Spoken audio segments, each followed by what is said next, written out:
نشر تصاویر تازه از محفل عروسی عالیه انصاری و حسام فرزان. بالاخره دو پرنده عاشق به هم رسید.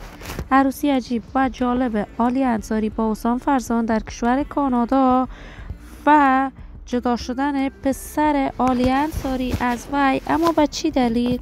نشر آهنگ‌های جدید عاشقانه عالیه انصاری و حسام فرزان بار دیگر در صفحات مجازی. من در این ویدیو پیرامون حقایق همین ماجرا خواهم پرداخت، پس در ادامه با کانال دنیا اینفو باشید.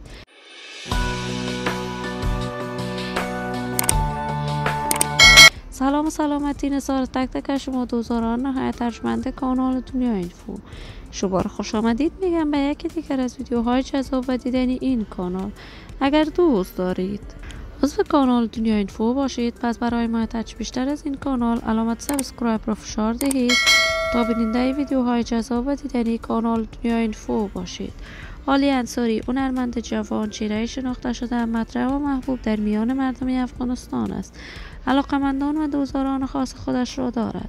عالیه انصاری هنرمند محبوب افغان بوده است که وی از سال 2016 در میان مردم افغانستان شهرت و محبوبیت خاصی پیدا کرد. وی در کشور انگلستان زندگی میکرد و در خانواده هنرمند چشم به جهان گشود. عالیه انصاری کنسرت‌های فراوانی در افغانستان برگزار کرد، علاقمندان و دوستداران خوب کسب کرد. این همه در حالی است که عالیه از همسرش جدا شده است و صاحب 2 فرزند می باشد. تازه تصاویر این هنرمند در صفحات مجازی دست به دست می شود که وی بالاخره با حسام فرزان عشقش ازدواج کرد. نشر آهنگ‌های دوگانه عالیه انصاری و حسام فرزان بار دیگر در میان مردم افغانستان شهرت و محبوبیت خاصی پیدا کرد. علاقمندان و دوستدارانشان را بیشتر ساختند و آهنگشان بازدید میلیونی در صفحات مجازی از آن خود کرده است. حسام فرزان در کشور کانادا زندگی می کند. من آرزوی خوشبختی، موفقیت و سعادت برای این هنرمندان محبوب کشور از بارگاه عزت الله ازال تمنا دارم.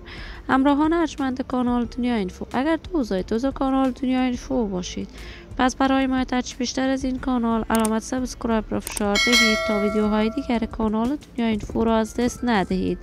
تا درود دیگر، هر یک از شما نازنینان ارجمند کانال دنیا اینفو را بالای منان امانت گذاشته موفق کامیاب باشید.